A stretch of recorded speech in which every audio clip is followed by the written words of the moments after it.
You're a liar, liar. Your heart's on fire, fire. And I'm ringing the alarm. Yeah, I'm ringing the alarm. You're a liar, liar. Your heart's on fire, fire. And I'm ringing the alarm, the alarm. I keep my আজকের destination হচ্ছে Japanese pagoda, যেটা কলকাতায় আছে Eden গার্ডেনের কাছে। তো আমরা বেরিয়ে পড়েছি আজকে দুপুর আর আমরা যাচ্ছি হচ্ছে মেট্রো করে এসপ্ল্যানেড নামবো। আর আমাদের সাথে যাবে হচ্ছে বৈশালী, অমিত আর আমরা তো আছি, মোটামুটি এই 4 জন যাব। ভিডিওটা খুব এক্সাইটিং হতে চলেছে, তো পুরো ভিডিওটা অবশ্যই তোমরা দেখো। আর চ্যানেলটা নতুন, প্লিজ সাবস্ক্রাইব করে দিও। আজকে বেড়ানোর প্ল্যানটা একেবারেই আনপ্ল্যান্ড। হঠাৎ করে আমি খবর পেলাম যে বৈশাখীরা প্ল্যান করেছে, তো আমাদেরও বললো, আমরা যেহেতু ফাঁকা ছিলাম তো আমরাও জয়েন করে নিয়েছি।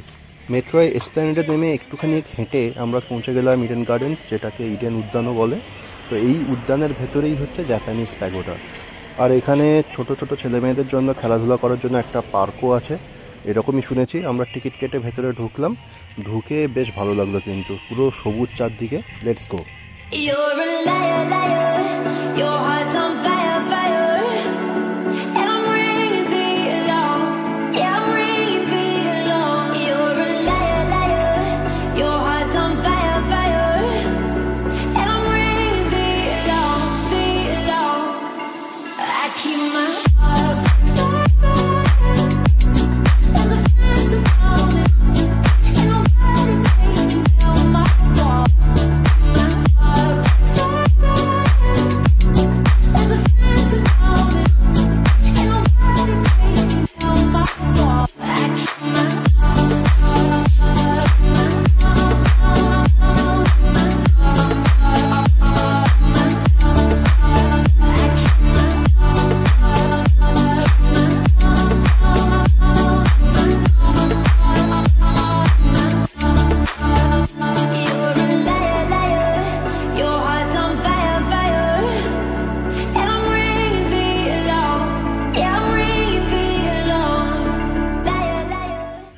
পার্কটা ঢোকার পরেই খুব নজর কাড়লো, তার কারণ খুব সুন্দর ছিমছাম করে সাজানো গোছানো। আর যেহেতু এখন শীতকাল, প্রচুর ফুলের গাছ লাগানো আছে আর খুব সুন্দর করে সাজিয়েছে পার্কটা। ওয়েল মেনটেন বলতে পারবো, কারণ এখনও আমরা পার্কের একদম ভেতরে ঢুকিনি, একদম মুখোমুখিই আছি। তো এই জায়গাটা বেশ অনেকটা খোলা জায়গা, আর এখানে একটা সুন্দর ময়ূর আছে যেখানে দাঁড়িয়ে সবাই ছবি টবি তুলছে। তারপর আমি আস্তে আস্তে হেঁটে আর একটু ভেতরে গেলাম। পার্কের ভেতরে কিন্তু একটা খুব বড় জলাশয় আছে, লোকেরা বোটিং করছে। তো সেই জায়গাটা আমি তোমাদের পরে দেখাবো। তার আগে হচ্ছে এইখান থেকে তোমরা ভিউটা দেখো। জাপানিজ প্যাগোডার খুব কাছেই চলে এসেছি। তার আগে চোখে পড়লো বেশ মোটা কিছু গাছের গুঁড়ি। হয়তো এই গাছগুলো এই পার্কের কাছেই ছিল, যেগুলোকে কেটে এই পার্কটা তৈরি করা হয়েছে। একটু কষ্ট লাগলো দেখে। আর তার সাথে একটা অদ্ভুত ধরনের গাছ দেখলাম, এর ফলগুলো খুব অদ্ভুত লাগলো। ফাইনালি চলে এসেছি জাপানিজ প্যাগোডার একদম সামনে। ছোট্ট একটি প্যাগোডা, কিন্তু খুব উজ্জ্বল কালারের। আর আমি একটু জুম করে দেখাচ্ছি, কারুকার্যগুলো কিন্তু একটু অন্য ধরনের, মানে জাপানিজ আর্কিটেকচার যেরকম হয় সেরকম। আর তার সামনে নানা রকমের বুদ্ধের মূর্তি আর নানা রকমের মূর্তি খোদাই করা আছে, যেগুলো সিমেন্ট করা। আর এইটা হচ্ছে একদম প্যাগোডার মুখের সামনেটা, একদম দরজা যেটা। ভেতরটা পুরো ফাঁকা, বসা টসা যায়, ঘোরা যায়। আমি আস্তে আস্তে ভেতরেও ঘুরিয়ে দেখাবো। কিন্তু আজকে যেটা জানতে পারলাম যে এখানে গান বাজনার একটা ব্যাপার হচ্ছে, তো আমি সেই জন্য বাইরে থেকে একটু তোমাদের ঘুরিয়ে দেখাই। খুব সুন্দর লাগছে, কিন্তু মূর্তিগুলো কিন্তু বেশ দারুণ, সিমেন্টের তৈরি, কিন্তু পুরো জাপানিজ ফিলিং আছে। এইটা হচ্ছে প্যাগোডার উপরের সিলিংটা। আর কালারফুল, খুব যেরকম চাইনিজ বা জাপানিজের আর্কিটেকচারগুলো কালারফুল হয় সেরকম। প্যাগোডার মধ্যেই আজকে একটি লাইভ মিউজিকের অনুষ্ঠান রাখা হয়েছে, তো আমরা একটু দাঁড়িয়ে শুনলাম গান বাজনা।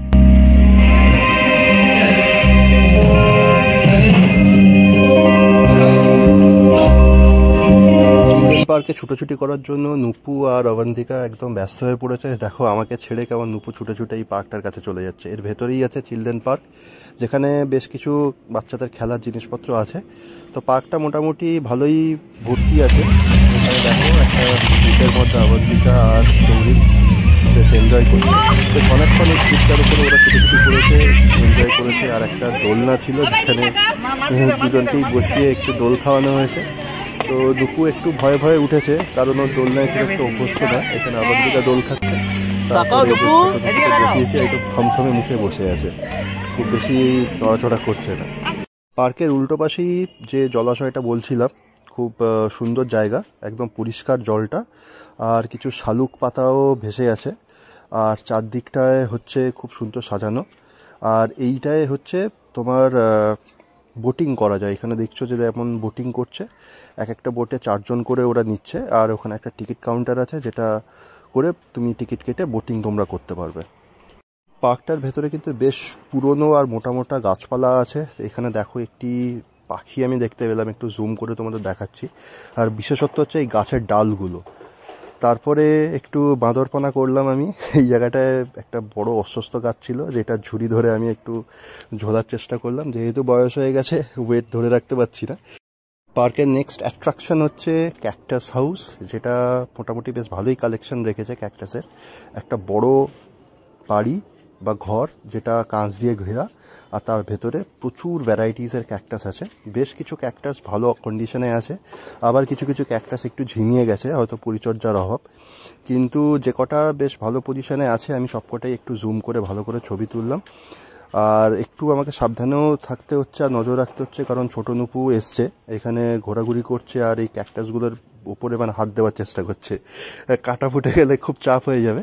এই যে দেখো ছোটো নুপু ওর মার সাথে এসছে আর চারদিকে ঘুরে দেখছে। তো বেশ ভালো আর কি, বেশ সুন্দর কালেকশন আছে, বেশ ভ্যারাইটিস নানা ধরনের ক্যাকটাস আছে। খারাপ লাগলো না, বেশ ঘুরে ঘুরে চারদিকে দেখলাম আর ছবি আর ভিডিও তুললাম। ছোটো নুপুর ক্যাকটাস রুমটা এতটাই পছন্দ হয়েছে যে একবার দেখার পরে ওকে সেকেন্ড টাইম আবার ঘুরিয়ে দেখাতে হয়েছে। তো ওইখানে কিছুটা টাইম চলে গেছে। তো আমাদের যেহেতু খুব খিদে পেয়েছে, আমাদের আস্তে আস্তে বেরোতে হবে। পার্কটা মোটামুটি আমরা দেখে নিয়েছি, আর সেরকম বিরাট কিছু দেখার নেই। তো আমরা এবার আস্তে আস্তে ঠিক করলাম যে বেরোবো, বেরিয়ে কোথাও খাওয়া দাওয়া করতে হবে আমাদের। ক্যাকটাস রুম দেখার পরে আমরা বেরোলাম, একটু ওয়াশরুমে গিয়ে একটু হাত মুখ ধুয়ে পরিষ্কার হলাম। তারপরে আমরা আস্তে আস্তে গেটের দিকে বেরোনোর জন্য বেরোচ্ছি। তো এইখানে বেরোনোর আগেই একটা জায়গায় খুব সুন্দর করে পুরনো গাছ আর ডালপালা দিয়ে খুব সুন্দর একটা জায়গা আছে, যেখান থেকে আমি একটু কায়দা করে ছবি আর ভিডিও তুললাম। এরকম ধরনের একটা গাছ কলকাতার চিড়িয়াখানার মধ্যেও আছে, কিন্তু সেটাতে প্রচুর ফুল ছিল। যাই হোক, বেশ ভালো লাগতো এইটা।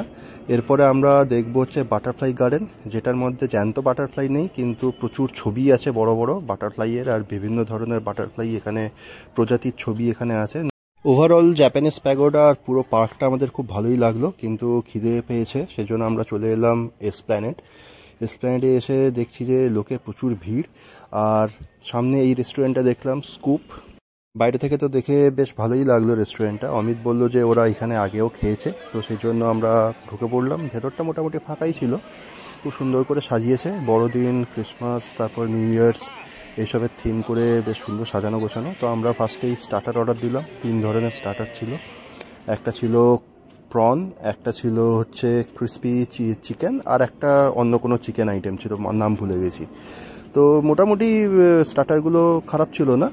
আর তারপরে আমরা মেন কোর্সের জন্য অর্ডার দিলাম চিকেন বিরিয়ানি, যেটা খুবই টেস্টি ছিল। আমি আলাদা করে নিজের জন্য আরেক প্লেট লাস্টে অর্ডার করেছিলাম। তার সাথে গ্রিন স্যালাড ছিল আর কিছু মকটেল ছিল। খাওয়া দাওয়া শেষ করার পরে পেট আর মন দুটোই ভরে গেল। দিনটা খুব ভালোভাবেই কেটেছে। তো আমরা এবার আস্তে আস্তে ক্যাব নিয়ে বাড়ি ফিরছি। তো দেখো এখানে ব্রিজটা কি সুন্দরভাবে সাজিয়েছে নিউ ইয়ার্সের জন্য। পুরো ভিডিওটা দেখার জন্য ধন্যবাদ। আর যদি ভিডিওটা ভালো লেগে থাকে অবশ্যই লাইক, কমেন্ট আর শেয়ার করে দিও। আর চ্যানেলটা প্লিজ সাবস্ক্রাইব করে দিও। দেখা হচ্ছে তোমাদের সাথে নেক্সট ব্লগে। আজকের জন্য টাটা।